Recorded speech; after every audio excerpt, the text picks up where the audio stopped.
तीन तलाक पर सुप्रीम कोर्ट में तीसरे दिन की सुनवाई में केंद्र की तरफ से अटॉर्नी जनरल ने कहा कि अगर सुप्रीम कोर्ट तीन तलाक, निकाह हलाला और बहु विवाह को रद्द करता है तो केंद्र इस पर कानून बनाने को तैयार है।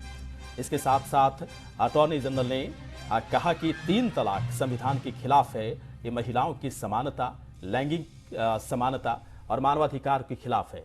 उन्होंने कहा कि कोई भी पर्सनल लॉ हो या प्रथा हो, वो संविधान के दायरे में ही होगा। पर्सनल लॉ की भी समानता के अधिकार लैंगिक समानता के अधिकार से तुलना होनी चाहिए। किसी भी महिला को दूसरे समुदाय की महिलाओं के बराबर अधिकार होना चाहिए। अटॉर्नी जनरल ने साथ ही साथ दलील दी कि जब सुप्रीम कोर्ट ने पूछा कि अगर कोर्ट इसे रद्द कर देता है तो मुस्लिम पतियों के पास विकल्प क्या होगा। साथ ही कोर्ट ने निकाह हलाला, बहु विवाह पर सुनवाई करने की केंद्र से मांग भी, जो केंद्र की जो मांग थी उसे इंकार कर दिया। कोर्ट ने कहा कि अभी उनके पास कम समय है, जरूरत हुई निकाह हलाला और बहु विवाह पर बाद में समीक्षा की जाएगी। तो तीन तलाक सुप्रीम कोर्ट में तीसरा दिन मुकुल रोहतगी की तरफ से जो दलील दी गई, तीन तलाक के साथ निकाह हलाला बहु विवाह पर भी सुनवाई हो। सुप्रीम कोर्ट ने कहा हमारे पास सीमित समय है, ऐसे में निकाह हलाला और बहु विवाह पर फिलहाल सुनवाई नहीं की जा सकती। अभी सिर्फ तीन तलाक पर सुनवाई करेंगे, बाकी मामलों की सुनवाई बाद में करने की सोचेंगे।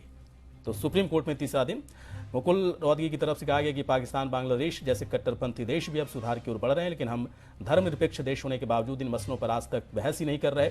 देश के कई हाई कोर्ट एक साथ तीन तलाक के खिलाफ आदेश दे चुके हैं। अटॉर्नी जनरल की तरफ से कई तरह की दलीलें, सुप्रीम कोर्ट की तरफ से कई तरह के सवाल। तीसरे दिन क्या हुआ, पूरा अपडेट आप तक पहुंचा रहे हैं।